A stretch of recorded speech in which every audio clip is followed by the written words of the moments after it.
pumayag na maaresto si Senator Marcoleta. At alam ko po na maraming Pilipino, hindi lamang ang iglesia, na ang damdamin ay hindi nila kayang atimin ang ganitong pagbabaliwala ng ating batas, ang ganilang pagpapatupad ng selective justice. Hindi po pwede na yung leader namin na siyang nag-umpisa at nagpapatuloy ng investigasyon laban sa korupsyon, ang tanging nais niya lamang ay malaman ng katotohanan at mapanagot ang lahat ng nagkasala, ay siya pa ang ikukulong. Habang yung mga natagpo ang nagkasala at umamin ay hindi ipapakulong at hindi kakasuhan at ginagawa pang star witness. Yan po ba ang tamang pagpapatupad ng ating batas? Balikwas na ba ang pagpapatupad dito sa bansang Pilipinas? Sa tingin ko po ay oo. Nasa linya po ng ating komunikasyon via Zoom ulit ang ating suki na rin, Attorney Harold Respicio, Vice Mayor ng Reyna Mercedes Isabela. Attorney, magandang hapon po sa inyo. Jade at Admar po ang inyong mga kasama. Magandang hapon, boys. Opo, anong masasabi ninyo na mula doon sa EDSA People Power Monument ngayon nilipat dito sa Liwasang Bonifacio matapos ng kinansilaw, binawi yung permit? Okay lang yan, basta malaya tayo makapagsalita. Ngayon po, pupunta po ako sa Liwasang Bonifacio para ipahayag ang aking suporta para kay Senator Marcoleta dahil hindi pwede na hindi pantay ang kanilang pagpapatupad ng batas. Ayon po sa batas, ang dapat nakukulong ay yung mga nagnanakaw. Si Senator Marcoleta po, hindi po siya yung nagnakaw. Siya yung nakahuli. Siya yung nakabuko ng mga nagnakaw. Pero siya po yung gusto nilang ipakulong ngayon. Hindi po pwedeng balikwasin nila ang pagpapatupad ng batas. Opo. Sinabi ni Pangulong Bongbong Marcos Jr. bago po siya umalis papuntang Canada na hindi po siya nag-aalala sa INC na tuwing nagsasagawa po ng rally dahil alam niyang hindi magkakaroon ng gulo. Sa inyong pananaw, paningin na attorney, kung merong iba pang ipinaglalaban o ipapanawagan nga, bukod nga doon sa pagsuporta kay Senator Marcoleta, pinapayagan ho ba ng INC kahit ang ibang grupo ay iba po ang kanilang sinisigaw bukod po doon sa paghahayag ng kanilang suporta kay Senator Marcoleta? Tama po kayo. Ang slogan po ng rally na ito ay We Are One. Hindi ibig sabihin na INC lamang ang kasali. Kasama po lahat. Welcome po ang lahat at welcome po ang lahat ng mensahe dahil iisa lang naman po ang damdamin ng bawat Pilipino at yun ay itigil na ang korupsyon sa ating bansa. Hindi po mali na magsalita laban sa korupsyon. Hindi po mali na ipagpatuloy ang investigasyon laban sa korupsyon. Hindi po mali na ilabas ang katotohanan. Hindi po mali na manawagan na maipakulong ang lahat ng mga nagkasala. Wala pong mali doon at yun po ang gustong marinig ng lahat ng taong bayan. Iisa po ang ating boses. Sa lahat po ng mga Pilipino na nagsishare ng mensaheng iyon, welcome na welcome po para pumunta sa Liwasang Bonifacio at iparinig natin kay BBM ang mensaheng iyon na huwag ipitin ang pagpapalabas ng katotohanan tungkol sa nangyayaring korupsyon sa ating bansa. Opo, marami sa mga nagprotesta noon ang kinasuhan, inaresto dahil nga daw sa kanilang mga inihayag laban nga sa administrasyon, particular na sa Pangulong Bongbong Marcos Jr. May kasong inciting to sedition, may kasong, may itinuturing sila mga destabilizers din. Attorney, saan ba lulugar, paano ba dapat balansehin ng taong bayan ang kanilang pagpapahayag? Dapat ba may limitation? Paano ba para sa kaalaman ng lahat? Huwag po tayong matakot dito sa administrasyong ito dahil nangiipit lamang sila. Ako po mismo ay may kaso na inciting to rebellion, inciting to sedition.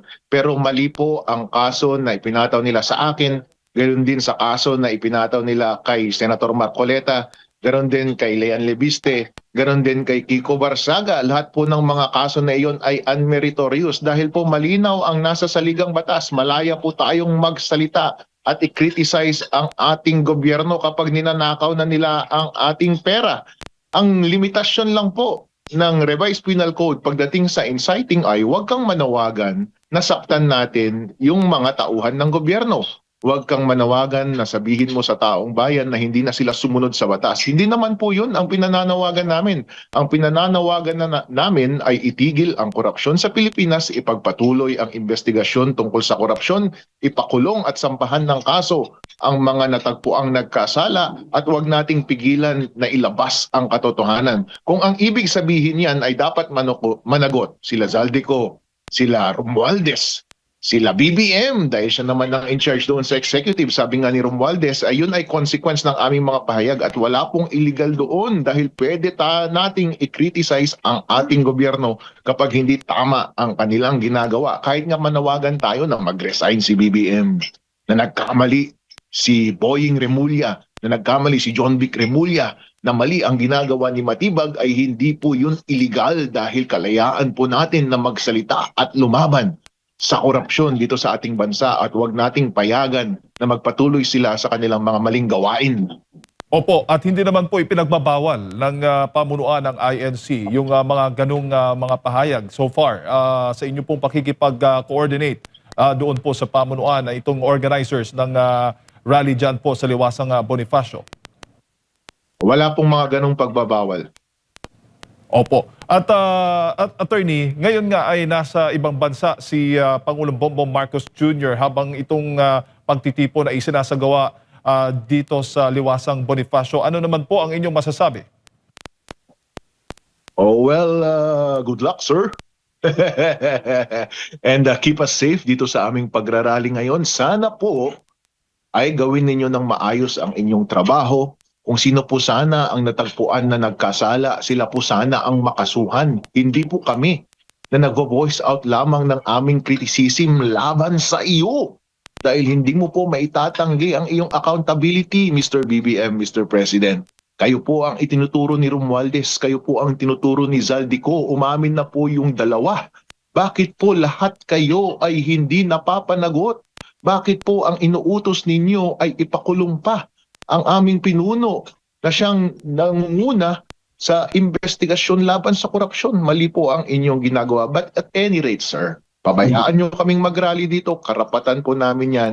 Watch na lang po kayo. Opo. Attorney, bago ko lang ipasok kay Partner Admar, may pahayag ang Ombudsman Boying Remulla na tuloy ang paghahain po ng kaso laban po kay Senador Marcoleta sa kabilangan nitong mga pagtitipon, mga rallying ginagawa simula pa doon sa EDSA People Power Monument. At sabi pa ng ilan, palpak daw, hindi daw nagtagumpay dahil itutuloy na nga ng Ombudsman itong kaso laban sa senador. Di tuloy din po kami sa aming pagrarally at personally po, hindi po ako papayag na maaresto si Senator Marcoleta. At alam ko po na maraming Pilipino, hindi lamang ang iglesia, na ang damdamin ay hindi nila kayang atimin ang ganitong pagbabaliwala ng ating batas, ang ganilang pagpapatupad ng selective justice. Hindi po pwede na yung leader namin na siyang nag-umpisa at nagpapatuloy ng investigasyon laban sa korupsyon, ang tanging nais niya lamang ay malaman ng katotohanan at mapanagot ang lahat ng nagkasala, ay siya pa ang ikukulong. Habang yung mga natagpo ang nagkasala at umamin ay hindi ipapakulong at hindi kakasuhan at ginagawa pang star witness. Yan po ba ang tamang pagpapatupad ng ating batas? Balikwas na ba ang pagpapatupad dito sa bansang Pilipinas? Sa tingin ko po ay oo. At yan po ay sapat na dahilan para ako ay manatili dyan sa Liwasang Bonifacio at hindi ako titigil hanggat hindi sila magbago ng kanilang posisyon patungkol sa kanilang pagpapatupad at pag-aresto kay Senator Marcoleta. At alam ko po, marami dyan sa Liwasang Bonifacio ngayon, ganon ang damdamin. Hindi po talaga kami papayag na arestuhin ang aming leader. Dito lang po kami. Tingnan po natin kung saan makakarating ang aming aktibidad. Attorney, magandang hapon, si Admar po ito. Ginigiit ng mga kalahok nga dyan sa rally mula People Power Monument hanggang dyan po sa Liwasa na mayroong selective justice. Dinay ito ng Pangulo bago pa siya pumunta sa Canada. Meron po bang pananagutan kung mapapatunayan nga o paano mapapatunayan itong selective justice po, attorney, dahil na ang naririnig natin na weaponize na rin yung iba't ibang mga branch of government natin pagdating sa mga kritiko ng administrasyon. Ang selective justice implementation po ay malaking pananagutan po yan sa batas. Ang isinumpa pong tungkulin ng ating Pangulo ay to execute all the laws of the Philippines, at kasama po dyan ang pag-prosecute ng lahat ng nagkakasala. At implicit po dyan ay dapat pabayaan yang magkaroon ng investigasyon tungkol sa korupsyon dito sa Pilipinas. Kaso nga lang, kung ang inuutos niya sa kanyang departamento ay pakawalan ang mga nagkasala, itinatanggi niya ang kanyang responsibilidad na sila ay kasuhan at ipakulong. Pagkus ang kanyang ipinapakulong ay yung mga taong kumokontra sa kanya, ang mga nagsasalita laban sa kanya. Yan po ay malinaw na pagbaliktad sa kanyang tungkulin na ipatupad ang lahat ng batas dito sa ating bansa. Dapat po siyang managot. Opo. Dito naman po sa issue po ng flood control, no, nabanggit mo na nga na si dating Secretary Bonoan ay magiging state witness. Nagtutugma po ba ito sa tingin niyo po sa mga investigasyon po na ginawa pa mula noon hanggang sa panig ni Senador Rodante Marcoleta hanggang sa iba pang mga investigasyon, or mahahalata na talagang may plano sila na may pagtakpan sa pamamagitan nitong kay Secretary Bonoan? Halata po na merong pinagtatakpan na tao. Simula po nung umpisa na nagkaroon ng flood control investigation, napangalanan na po lahat ng tao. At umamin na po sila.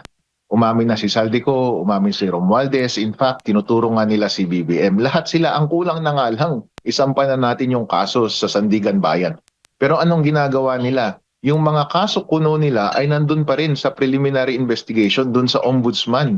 Wala pang ine-elevate doon sa Sandigan Bayan. Therefore, wala pang warrant of arrest, wala pang criminal trial. Ang inuuna pa nila ay yung criminal trial and arrest ng namuno ng Blue Ribbon investigation na si Marcoleta. Hindi po pwede yun. Ngayon po, sa ginagawa nilang state witness, yung mga dapat na ginagawang primary accused doon sa mga criminal cases ng plunder at pagnanakaw ng pera ng taong bayan. Kapag sinabi mo pong state witness, ibig sabihin umaamin ka na siya ay nagkasala. At kapag sinasabi mo rin na state witness, hindi siya yung pinaka nagkasala. So kapag inamin mo na si Secretary Bonoan ay state witness at nagkasala, so sino ang mas nagkasala sa kanya na dapat niyang ituro? O wala ka namang in-identify. Si Saldico ba? Si Romualdez ba? O si BBM?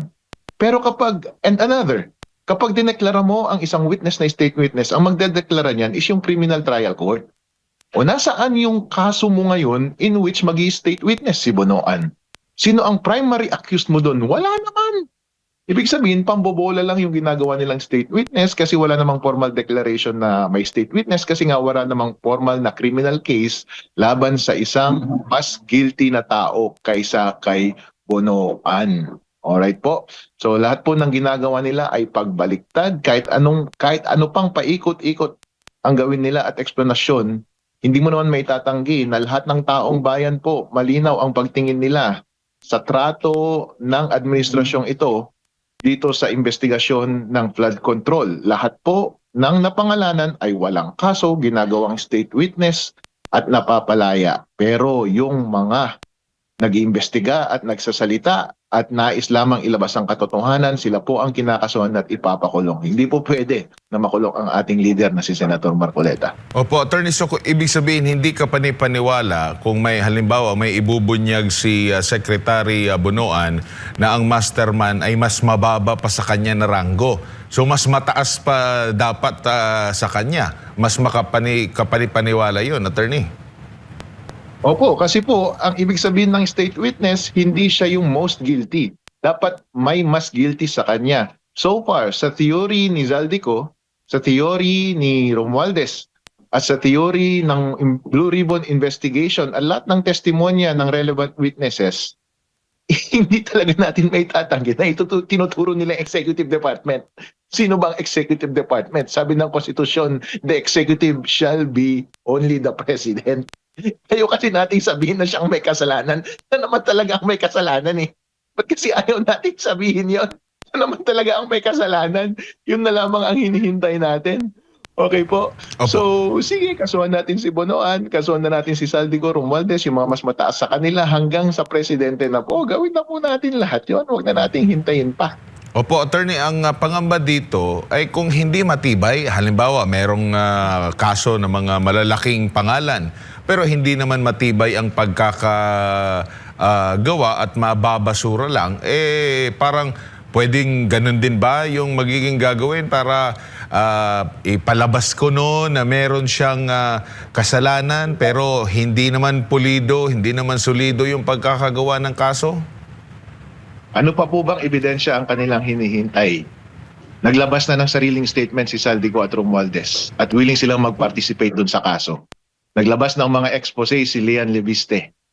Ang daming mga ebidensyang lumabas doon sa investigasyon ng Blue Ribbon Committee ni Marcoleta. Madaming witness din na lumabas, yung mga bodyguard ni Saldico na 18 Marines. Ano pa po bang ebidensya ang ating hinihintay? Sa akin pong paningin ay napakalakas po ang ebidensya para mag-convict na po tayo ng mga totoong nagkasala. Yan lamang po ay palusot nila para hindi nila ituloy yung kaso. Eh kung sa tingin nyo po ay kulang pa, bakit hindi po kayo gumagawa ng hakbang para maghanap pa ng ebidensya? At ang tanging paraan lamang yan ay paandarin po ninyo yung ipagpatuloy ninyo yung investigasyon pa rin dun sa Blue Ribbon Committee. O kaya ipagpatuloy ninyo at gawin yung public yung ginagawa ninyong investigasyon diyan sa Ombudsman. O kaya i-elevate nyo na nga sa Supreme Court ay sa Sandigan Bayan dahil meron naman ng reasonable conviction ay si reasonable belief na mako-convict yung mga tao dahil sufficient na yung mga ebidensya. In other words po, kapag sinasabi nila na wala pang kaso dahil baka mahina pa ang ebidensya, bago kami maniniwala sa inyo, ipakita nyo muna na sincero kayo na aktibo kayong magkalap ng ebidensya at hindi ninyo pinapatahimik at ipinapatigil yung mga aktibong investigasyon laban sa flood control scandal, hindi nyo kinakasuhan at pinapatahimik at ipinapakulong yung mga nagsasalita laban sa flood control corruption. At sana po kami, ako, si Lian Leviste, si Kiko Barsaga, si Mike Defensor at si Senator Marcoleta, sana po ay wala kaming kaso at hindi kami in danger na makulong. Eh, mas lalo po silang busy na magpakulong at magkaso sa kanilang kalaban kaysa buuin yung kaso, Garod, para mabuo nila yung case doon sa flood control scandal na mga nagkasala. Eh, hindi po kapanipaniwala yun. Opo, natanong ko po yun kasi mayroon pong punah ang ating mga kababayan kasi nung una, nung hindi pa pumapalit or naglumilipat ng posisyon si Senator Joel Villanueva, sa pahayag ng Ombudsman, kumpiyansang-kumpiyansa, within 2 weeks daw, masasampahan na ng kaso. Tapos, ang pinaka-latest, biglang humina kasi hindi daw sila satisfied. Yung mga ganun mga pahayag po, attorney. Ayun ang tinatawag nating selective justice po. Ganon din po ang nangyari kay Mr. Escudero at saka kay Villanueva. Noong kapag nakikita nila na hindi sumasang-ayon sa administrasyon yung senador at sinusuportahan nila yung Blue Ribbon investigation, eh sila po yung kinakasuhan.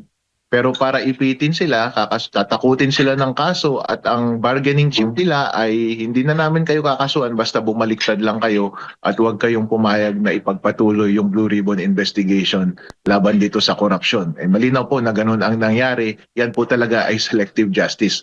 Kung sino yung mga dinedeklaran nila na may kasalanan dati, biglang babaliktad, hindi na daw aarestuhin, sila yung malaya ngayon, chill na chill ang buhay.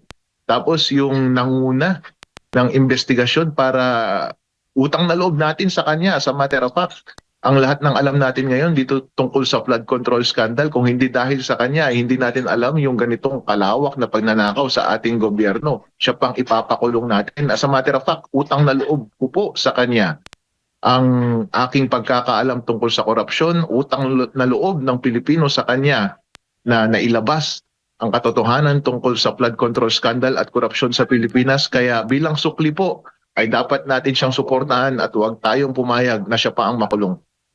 Opo, sa development na ito, may silbi pa ba o pwede pa ang muling pagbubukas ng investigasyon kasi si Congressman Leandro Leviste nanawagan na ulit sa Kongreso na magbukas muli ang investigasyon sa flood control. Tingin nyo dito sa Senado, pwede pa ito or magiging malamya dahil sa mga pahayag na rin ng mga ngayon ay majority po, Attorney? Maging malamya po yan sa Senado dahil po malalaman natin noong kampi nila ang administrasyon sa Senado, sa leadership ni Senator Ping Lacson, ilang buwan po na walang nangyari sa Blue Ribbon investigation. Napakababaw ng investigasyon. Noong sa maikling panahon na nag-step in sila Marcoleta at Cayetano, ang daming lumabas na expose. Kaya pilit nila at minamadali nilang sila ay matanggal at bawin ulit yung majority mula sa kanila. Ngayon pong nasa kanila na yung majority, bakit naging malamig ulit yung investigasyon tungkol sa flood control scandal? Ngayon po, nakikita natin na wala tayong pag-asa na dyan sa Senado at malamang wala rin tayong pag-asa doon sa House of Representatives dahil marami sa kanilang nabayaran at sa kada boto at proposisyon na ipagpatuloy at buksan ng investigasyon laban sa korupsyon ay parating na napipigilan yung mga ganong motion. Kung wala po tayong relief na makukuha sa ating legislature na siya dapat nagbabantay sa ating executive, saan po dapat tayo pupunta? Kaya yan po ang ginagawa ng mga mamamayang Pilipino ngayon. Nagpapahayag ng kanilang damdamin sa open streets dyan sa ating mga dyan sa Liwasang Bonifacio para iparinig sa ating executive department na hindi na po tama ang ginagawa ninyong pagtatakip sa katotohanan, sa pag-uusig sa mga nagsasabi at nag-iimbestiga ng katotohanan at sa pananatiling paglaya ng mga nagkasala sa ating batas. Opo. Attorney, si Jade po ulit ito. Hindi ho ba makakaapekto ang mga ganitong pagtitipon sa impeachment trial ni Vice President Sara Duterte? Ay, hindi po makaka-epekto ito. As a matter of fact, si Vice President Sara Duterte ay nagbigay na rin po ng statement na sinusuportahan niya ang movement ngayon ng INC at lahat ng kanilang kasama in the We Are One movement. At gusto po nila na marinig po ang boses ng taong bayan. Maganda po na nagkakaisa tayo laban sa korupsyon. Dahil po ang korupsyon ang siyang sumisira ng ating bansa. Ang siyang sumisira ng ating pagiging masigla at mayaman bilang isang bansa. Hindi po pwedeng mangyari yan. At responsibilidad po na ni Vice President Sara Duterte bilang second executive ng ating bansa na i-lead tayo morally sa tamang direksyon na dapat nating pupuntahan dahil po under the leadership ni BBM, ano po